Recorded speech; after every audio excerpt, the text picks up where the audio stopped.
Salam dan bahagia. Perkenalkan, nama saya Iketut Budi Arse, Kepala SD Negeri 9 Padang Sambian. Kali ini saya akan berbagi video praktek baik yang berjudul Pengembangan Komunitas Belajar di Satuan Pendidikan untuk menciptakan ekosistem pembelajaran berdiferensiasi. Bapak Ibu, para pendidik dan tenaga kependidikan tidak hanya sekedar mengajar dan mengelola pendidikan. Peranannya juga menuntun dan memfasilitasi peserta didik agar dapat mengaktualisasikan potensi yang sejalan dengan kebijakan Merdeka Belajar. Tentunya menginternalisasikan nilai-nilai profil pelajar Pancasila. Ketercapaian dari tujuan Merdeka Belajar tersebut menempatkan posisi guru berperan strategis dalam mendesain, melaksanakan, dan mengevaluasi pembelajaran yang berpusat dan berpihak pada kebutuhan belajar peserta didik. Hal ini lebih dikenal dengan istilah pembelajaran berdiferensiasi. Kepala sekolah bisa menjadi teladan sekaligus role model dalam memfasilitasi keterlaksanaan pembelajaran berdiferensiasi sesuai karakteristik, potensi, dan kearifan lokal satuan pendidikan masing-masing. Sesuai dengan filosofi dalam asas ketujuh Taman Siswa oleh Ki Hajar Dewantara yang menyatakan, bebas dari segala ikatan, dengan suci hati mendekati sang anak, tidak untuk meminta suatu hak, namun untuk berhamba kepada sang anak. Melalui pengembangan pembelajaran berdiferensiasi, terjadi kolaborasi positif antara kepala sekolah dengan guru, menuntun guru mengembangkan dirinya dan guru lain dengan merefleksikan, berbagi, dan berkolaborasi secara mandiri. Maka hal ini penting yang dapat dilakukan untuk mengoptimalkan proses pembelajaran, pemahaman, dan pengalaman secara berkelanjutan melalui wadah komunitas belajar.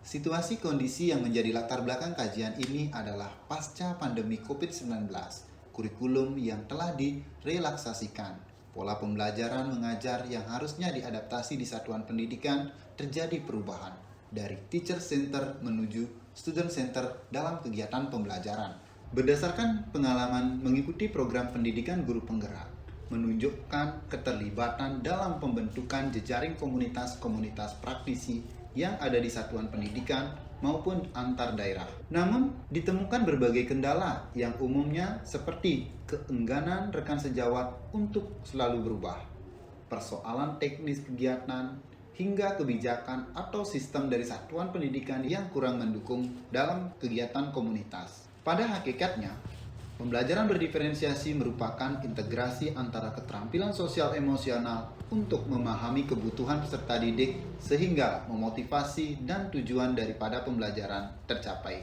Secara umum, tantangan utama untuk mencapai tujuan tersebut adalah koordinasi, komunikasi, dan komitmen bersama sebagai pembelajar yang berkelanjutan. Seringkali guru dan siswa masih merasa cepat puas, enggan mencoba sesuatu yang baru, serta belum terbiasa adaptasi dengan perkembangan sebagai bagian dari tantangan dari internal masing-masing. Nah, selain itu, ada pula tantangan dari eksternal, seperti tugas tambahan yang diberikan kepada guru atau kepala sekolah di luar kegiatan sekolah, tagihan laporan yang sifatnya mendadak atau segera dari pemangku-pemangku kepentingan. Sebagai kepala sekolah, perlu mengkaji praktek-praktek baik, prosedur, dan langkah-langkahnya, serta untuk memastikan dampak positifnya dalam pembelajaran guru dan peserta didik. Maka, pihak yang akan dilibatkan mencapai tujuan tersebut adalah pertama, peserta didik, yang kedua, guru, yang ketiga, orang tua, yang keempat, pengawas sekolah. Dalam aksi ini, pemaknaan pembelajaran berdiferensiasi diibaratkan seperti filosofi tentang taman siswa yang dianalogikan seperti kebun dengan berbagai jenis tanamannya. Dalam lagu Lihat Kebunku ciptaan Ibu Sud sebagai berikut ini. Lihat kebunku penuh dengan bunga, ada yang putih dan ada yang merah. Setiap hari ku siram semua, mawar melati, semuanya indah. Dari lagu tersebut, berikut ini penjelasan yang mengenai tentang makna pembelajaran berdiferensiasi dari lagu Lihat Kebunku. Lihat kebunku, kebun adalah sebuah tempat di mana beberapa proses pendidikan dapat diterapkan di tempat-tempat pembelajaran.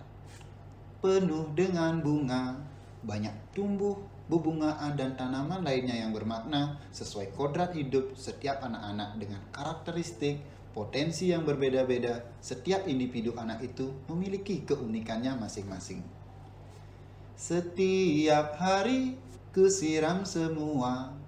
Pendidikan dan pengajaran tidak boleh terputus. Setiap saat disiram dengan nilai-nilai budi pekerti yang baik kepada mereka tanpa ada batasan. Mawar melati semuanya indah. Anak-anak yang tumbuh dan berkembang dengan karakteristik mereka yang berbeda sesungguhnya memiliki keindahan. Hal ini akan bermakna dengan menghargai keberagaman yang mereka miliki.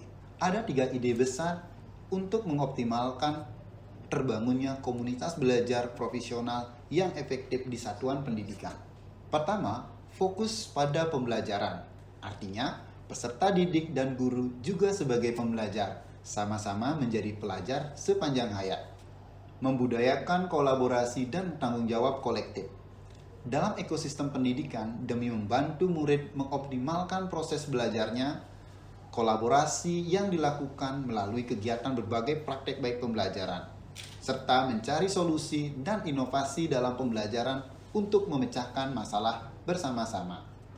Yang ketiga, berorientasi pada hasil sebagai perubahan paradigma dari mengajar menjadi belajar, untuk membantu guru memastikan bahwa ia telah mengajar, tetapi juga memastikan peserta didik juga belajar. Nah, dari aksi nyata yang sudah saya lakukan di SD Negeri 9 Padang Sambian adalah melalui penataan ruang kelas belajar yang interaktif, perpustakaan ramah anak, taman baca inspiratif, pembagian kebun dan tanam, perjenjang kelas, ruang multimedia dan TIK, serta penataan lingkungan sekolah lainnya untuk menghargai keberagaman dan menciptakan suasana aman dan nyaman anak untuk belajar. Lingkungan belajar yang berdiferensiasi diharapkan dapat mendukung peningkatan kualitas belajar peserta didik secara berkelanjutan. Dari aksi nyata yang saya sebutkan tadi, dapat saya refleksikan 2 pertanyaan besarnya, yaitu bagaimana dampak dari aksi dan langkah-langkah yang dilakukan? Apa pembelajaran dari keseluruhan proses tersebut? Jawaban dari pertanyaan tersebut menggambarkan perkembangan komunitas belajar yang terjadi di SD 9 Padang Sambian ini, yaitu menunjukkan beberapa dampak dan hal yang dicapai sebagai berikut. Pertama, lingkungan belajar yang mendukung pembelajaran berdiferensiasi baik di dalam maupun di luar kelas dengan memfasilitasi beragam sumber belajar yang interaktif.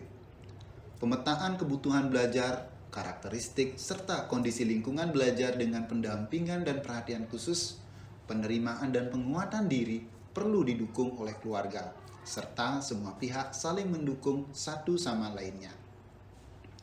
Pendampingan pengembangan secara konten, proses maupun produk pembelajaran berdiferensiasi melalui kolaborasi di dalam komunitas belajar, melibatkan peserta didik serta pemangku kepentingan lainnya dalam menciptakan ekosistem pembelajaran berdiferensiasi. Dan yang kelima, kepala sekolah mengembangkan keterlibatan dan kemitraan masyarakat di luar sekolah dengan mekanisme formal maupun informal. Menimbang hal tersebut, pendekatan yang dilakukan atau disesuaikan mulai dari perencanaan, pelaksanaan, dan penilaian pembelajaran secara menyeluruh.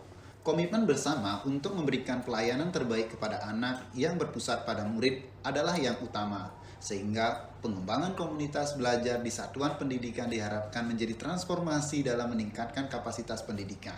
Simpulan daripada praktek baik ini adalah peranan para pendidik dan tenaga kependidikan bekerja secara kolaboratif dan terstruktur untuk meningkatkan kualitas belajar peserta didik.